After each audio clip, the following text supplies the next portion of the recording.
திருச்சிற்றம்பலம். தென்னாருடைய சிவனை போற்றி, எந்நாட்டவருக்கும் இறைவா போற்றி. அனைவருக்கும் வணக்கம். ரிஷப ராசிக்குண்டான ஜூலை மாத பலன்களை பத்தி நம்ம பார்க்கலாம்.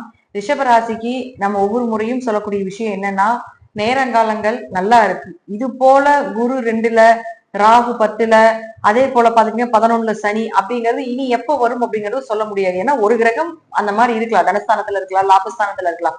ஆனா கோச்சார கிரகமாக, வருட கிரகமாக இருக்கக்கூடிய இத்தனை கிரகங்களும் உங்களுக்கு சாதகமாக இருக்கிறது அப்படிங்கிறது இந்த வருடம் அப்படிங்கிறது ரொம்ப சிறப்பா இருக்குது.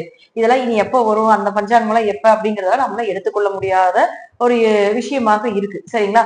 அப்போ யாருக்காவது சரியில்லை, ஏன்னா 90% ரிஷபம் ஓரளவுக்கு மேன்மை பெற்றுக்கொண்டே வருகிறது அப்படிங்கிறதா உண்மை. ஒரு சிலருக்கு மட்டும்தான் நல்லா இல்ல, சரி வரமாட்டேங்குது, கை வரமாட்டேங்குது, பணம் வந்தது நிக்க மாட்டேங்குது, தொழில் இல்ல, தொழில் ரீதியாக கொஞ்சம் அலைச்சலா இருக்கு, குடும்ப ரீதியாக கொஞ்சம் பிரச்சனைகளா இருக்குது அப்படிங்கிறது ஒரு சில ரிஷபம் மட்டும்தான் சொல்லிட்டு இருக்கீங்க. சோ அவர்களுக்கு பாத்துட்டீங்கன்னா ஒன்னா யோகம் இல்லாத அமைப்பாக ஜாதகம் இருக்கலாம், அல்லது பாத்துட்டீங்கன்னா தசாபுத்தி ரீதியாக கொஞ்சம் ஏற்றத்தாழ்வுகளை ஏற்படுத்தி கொடுக்கும். அப்ப அது எப்ப வருது? ஏன்னா உங்களுக்கு 2.5 வருஷம் நல்லா இருக்க போகுது. சனி 11 இருக்கிற வரைக்கும் 2.5 வருட காலங்கள் நல்லா தான் இருக்க போகுது. இருப்பினும் சரியில்லை அப்படிங்கிறப்போ கொஞ்சம் பார்த்து தெளிவா புரிஞ்சுக்கிட்டு அதற்குண்டான தெய்வ வழிபாடுகளை நீங்க மேற்கொள்ளும் பொழுது தடைகளை உடைக்கும் அப்படிங்கிறத முற்றிலும் உண்மை. ரிஷபத்துக்கு இன்னும் ஒரு ஸ்பெஷலா சொல்ல வேண்டிய விஷயம் என்னன்னு பாத்துட்டீங்கன்னா, உங்களை ஆளக்கூடிய கிரகம் உங்களோட இருக்க போகிறார். அதாவது சுக்கிரன் தன்னுடைய சொந்த வீட்டிலே இருக்கிறார். இது உங்க ராசி. இங்க சுக்கிரன் தன்னுடைய சொந்த வீட்டில இருக்க போகிறார். அப்போ ராசி அதிபதி ராசியில் இருந்தாலோ, லக்னாதிபதி லக்னத்தில் இருந்தாலோ, ஃபர்ஸ்ட் நம்ம சொல்லக்கூடியது என்னன்னா, எப்பேற்பட்ட கண்டங்களாக இருந்தாலும் விலகிவிடும். உங்க மேல யாருக்காவது தப்பான ஒரு பார்வை, தப்பான எண்ணங்கள் இதெல்லாம் உங்களுக்கு வச்சிருக்காங்க அப்படின்னா அது எல்லாமே பாத்தீங்கன்னா விலக்கிடும். ராசி அதிபதி ராசியில் இருப்பது உங்களுடைய அடுத்த படிக்குண்டான, அடுத்த ஸ்டேஜுக்குண்டான ஒரு பயணமாக இருக்கும். அப்போ ஒரு விஷயம் பண்றீங்க, ஒரு மருத்துவ செலவுக்கு போறீங்க, அல்லது ஒருத்தர்கிட்ட பணம் கேட்க போறீங்க, அல்லது பணம் வாங்க போறீங்க, அல்லது சொந்த பந்தத்தில் ஒரு சுப நிகழ்ச்சிகள் நடத்துறதுக்கு போறீங்க. இது எல்லாமே என்ன தொட்டாலும் சக்சஸ், எதை தொட்டாலும் சக்சஸ். இந்த மாதம் முழுவதுமே சுக்கிரன் இங்கதான் இருக்கிறார். அப்போ இந்த சுக்கிரனை பயன்படுத்தி கொண்டு நீங்கள் இந்த மாதம் உங்களுடைய தடைகளுக்கு உண்டான விஷயத்த சரி செய்து கொள்ளுங்கள். ஒரு பக்கம் போகணும், பணம் வாங்கணும், குடிக்கணும், அதெல்லாம் நின்று போச்சுங்க, இழந்துட்டுங்க அப்படின்னு என்னதான் உங்க வாழ்க்கையில தவறான ஒரு நெகட்டிவான விஷயங்கள் இயங்கிட்டு இருந்தாலும் கூட இந்த காலகட்டங்கள்ல அது எல்லாமே உங்களுக்கு சாதகமாக நீங்க எதிர்பார்த்தபடி ஒரு சந்தோஷத்துல நடக்கும் அப்படிங்கிறத நம்ம எடுத்துக்கலாம். அடுத்தது புதன். இந்த புதனை பொறுத்த வரைக்கும் பாத்துட்டீங்கன்னா 2 மற்றும் 5ஆம் அதிபதி குடும்பம், குழந்தைகள், பொருளாதாரம், குல தெய்வம், குடும்ப ஒற்றுமையை சொல்லக்கூடியது, அதே போல அதிர்ஷ்டம், இது எல்லாமே உங்களுக்கு புதன் தான் கொடுப்பார். அந்த புதன் அப்படின்னு சொல்லக்கூடியவர் உங்க ஜாதகத்துல 3ஆம் வீட்டுக்கு வரப்போகிறார். 2 3க்கு வரும்பொழுது கையில பணம் எண்ணிக்கிட்டே இருப்பீங்க. ஏதாவது ஒரு வழியில பணப்புழக்கங்கள் ஏற்படும், அல்லது உங்க குழந்தைகள் ரீதியாக, அல்லது உங்க குழந்தைகளுக்கு இது போல ஏதாவது பணப்புழக்கங்கள் ஏற்படும் அப்படிங்கிறதா உண்மை. ஆனால் 18ஆம் தேதிக்கு மேல பாத்துட்டீங்கன்னா உங்களுக்கு புதன் வக்ரமாகிறார். உங்க ஜாதகத்துல புதன் வக்ரமாக இருந்தால் அது எப்போ, அதாவது ஆகஸ்ட் மாதம் 11ஆம் தேதி வரைக்கும் வக்ரகதியில தான் இருக்க போகுது. அப்போ உங்க ஜாதகத்துல புதன் வக்ரமாக இருந்தால் இன்னும் கொஞ்சம் அதிக பலத்தை கொடுக்கும், இன்னும் கொஞ்சம் பணப்புழக்கத்தை கொடுக்கும், குடும்ப ஒற்றுமையை அதிகமாக ஏற்படுத்தி கொடுக்கும்.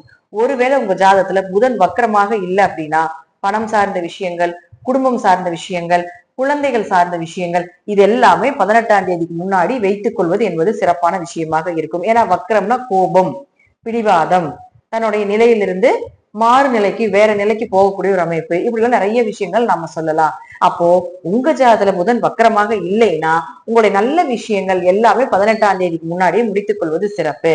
அப்படி இல்லைன்னா உங்க ஜாதகத்துல புதன் வக்கரமாக இருந்தால் 18ஆம் தேதிக்கு மேல இது போல பணப்புழக்கங்கள் அதிகமாகிறது, குடும்ப ஒற்றுமையா இருக்கிறது, குல தெய்வ வழிபாடு செய்யறது, இதெல்லாம் சிறப்பானதாக இருக்கும். அடுத்தது சூரியன். சூரியனை பொறுத்த வரைக்கும் பாத்தீங்கன்னா உங்க லக்னத்துக்கு அல்லது உங்க ராசிக்கு 4ஆம் அதிபதி. அப்ப சூரியன் அப்படின்னு சொல்லக்கூடியவர் குருவோட சேர்ந்து இருக்கும் பொழுது நம்ம முதல்லயே போன மாதம் சொல்லியிருப்போம், சிவராஜ யோகத்தோட சூரியன் வேலை செய்ய போகிறார். பெயர், புகழ், மதிப்பு, மரியாதை, எங்க போனாலும் உங்க மேல இருக்கக்கூடிய அந்த கெட்ட பெயர் அப்படிங்கறது விளக்குறது, இதெல்லாமே ஏற்படுத்தி கொடுத்திருப்பார் கடந்த 15ஆம் தேதி வரைக்கும். இப்போ பாத்துட்டீங்கன்னா 16ஆம் தேதிக்கு மேல, அதாவது வரக்கூடிய ஜூலை மாதம் 16ஆம் தேதிக்கு மேல பாத்துட்டீங்கன்னா உங்களுக்கு அவரும் பாத்துட்டீங்கன்னா உங்களுடைய ராசிக்கு 4ஆம் வீட்டுக்கு பரப்போகிறார். அப்ப 5 கூடையவர் 4க்கு வரும்பொழுது வீடு, மனை, சொத்துக்கள், வண்டி, வாகன யோகங்கள் இதெல்லாமே ஏற்படுத்தி கொடுப்பார். எப்படி இருந்தாலும் பாத்துட்டீங்கன்னா உங்களுக்கு இந்த சூரியனும் புதனும் சேர்க்கை ஏற்படும் பொழுது சிவ ராஜ யோகத்தோட இருந்த சூரியன் அடுத்தது புதனோட சேர்ந்து புதாத்திய யோகமாக மாறப்போகிறார். அப்ப புதாத்திய யோகமாக மாறும் பொழுது நல்லா புரிஞ்சுக்கணும், யாருக்காவது படிச்சுட்டு வேலை இல்லாம இருக்கு, அல்லது படித்த படிப்புக்கு உண்டான வேலை இல்லை, அல்லது இங்க படிக்கிற இது எனக்கு பிடிக்கல இன்னொரு பக்கம் போய் படிக்கலான் இருக்கீங்க, ஸ்கூல் மாத்துறது, காலேஜஸ் மாத்துறது, படிப்பு சார்ந்த விஷயத்துல அடுத்த ஸ்டேஜுக்கு போறது, அல்லது வெளிநாடு போறது, ஏதோ ஒண்ணுல படிப்பு ரீதியாக ஏதாவது ஒரு வளர்ச்சி வேணும் அப்படின்னா கண்டிப்பாக இந்த சூரியனும் புதனும் சேர்ந்ததுக்கு அப்புறம் செய்வது என்பது ஒரு சிறப்பான விஷயமாக இருக்கும். இருப்பினும் புதன் 18ஆம் தேதி மேல வக்கரமாகிறதுனால உங்க ஜாதகத்துல வக்கரமாக இருந்தா இன்னும் அதீத யோகத்தை நிச்சயமாக ஏற்படுத்தி கொடுப்பார். புதன் கெடக்கூடாது, கெடக்கூடிய காலத்துல இன்னொரு அதிகமான எஃபர்ட் போட்டு செஞ்சீங்கன்னா இந்த படிப்பு மூலமாக வரக்கூடிய விஷயங்கள் எல்லாமே உங்களுக்கு சாதகமாகும். நான் நல்லா படிச்சிருக்கிறேங்க, ஆனா எனக்கு வேலையே கிடைக்கலைங்க, நான் எனக்கு உண்டான சம்பாத்தியம் கிடையாது, என் வேலைக்கு உண்டான என் உழைப்புக்கு உண்டான சம்பாத்தியம் இல்லை அப்படின்னா இந்த சூரியன் 4ஆம் அதிபதி இடமாற்றத்தை சொல்லக்கூடிய ஒரு கிரகம், அவரு போய் சேரும் பொழுது இது போல நினைச்சுட்டு இருந்தீங்கன்னா ஒரு இடமாற்றத்தை தருவார். ஒரு இடமாற்றம் மூலமாக உங்களுக்கு எல்லாமே சாதகமாக முடியும். நீங்க நினைத்ததை விட பெரியதாகவே வர்றதுக்குண்டான வாய்ப்பையும் இந்த சூரியனும் புதனும் சேர்ந்து ஏற்படுத்தி கொடுப்பார். அடுத்தது பாத்தீங்கன்னா உங்களுக்கு சுக்கிரன் 6 கூடிய லக்னாதிபதி மற்றும் 6ஆம் அதிபதி. அப்போ லக்னாதிபதி லக்னத்திலேயே ஆட்சி பலம் பெற்று இருக்கும் பொழுது வீடு, மனை, சொத்துக்கள், அதே போல பெயர், புகழ், மதிப்பு எங்க போனாலும் கிடைக்கிறது. ஆனாலும் 6ஆம் அதிபதியும் ஆகிறாரே, நோய் ஸ்தானாதிபதியும் ஆகிறாரே, கடனுக்கு அவர் தானே பொறுப்பேற்றிருக்கிறாரு. அப்போ இப்போ நீங்க பாத்தீங்கன்னா நோய் விலகிறதுக்கு நல்ல மருத்துவர், கடன் இருந்தா அது கடனை கொடுக்கறதுக்கு உண்டான ஒரு வாய்ப்பு, அல்லது வேற பக்கம் ஏதாவது ரோல் பண்ணி கொடுக்கறதுக்கு உண்டான வாய்ப்பு. சுக்கிரன் அப்படின்னாலே உங்களுக்கு 6 கூடையவர், வேலை வாய்ப்புகளை சொல்லக்கூடியவர். அப்போ இப்ப சூரியனும் புதனும் சேர்ந்து இருக்கும் பொழுது அப்போ இடமாற்றத்தை கொடுக்கக்கூடிய அமைப்பு ஏற்படுத்தி கொடுக்குது இல்லையா 4ஆம் அதிபதியும் சொல்லக்கூடிய தொடர்பு. அப்போ அதே போல 6ஆம் அதிபதியும் நல்லா இருக்கிறதுனால வேலைக்காக ஒரு இடமாற்றம், தொழிலுக்காக ஒரு இடமாற்றம், படிப்புக்காக ஒரு இடமாற்றம், இல்ல இந்த வீட்டுல இருக்கிறதுக்கு எங்களுக்கு பிடிக்கலைங்க, இந்த வாஸ்து சரியில்லைங்க, இந்த வீட்டுக்கு வந்ததுல எங்களுக்கு பிரச்சனையா இருக்குது அப்படின்னா அதுல இந்த பிரச்சனையில இருந்து வெளியே வர்றதுக்கு ஒரு இடமாற்றங்கள், இது எல்லாமே சுக்கிரன் நினைத்தது எல்லாமே இந்த மாதம் நடத்தி கொடுக்கக்கூடிய ஒரு அமைப்பை ஏற்படுத்தி கொடுத்து விடுவார். அடுத்தது முதலே சொல்லிக்கிறோம், குருவை பொறுத்த வரைக்கும் 2ஆம் வீட்டுல இருந்து பணத்தை கொடுத்தே ஆகணுங்கிறது விதி, வேற வழியே இல்லை. எப்படிதான் அவர் 1 வருஷம் அங்க இருக்கிறாருன்னு உங்களுக்கு அந்த விஷயத்த அவர் வந்து அங்க இருந்ததுக்கு உண்டான ஒரு பலனை கண்டிப்பா கொடுப்பார். தசாபுத்திகளே சரியில்லைனாலும் கூட ஏதாவது ஒரு வழியில கொடுத்துட்டு தான் போகணும் அப்படிங்கிற அமைப்பு உண்டு.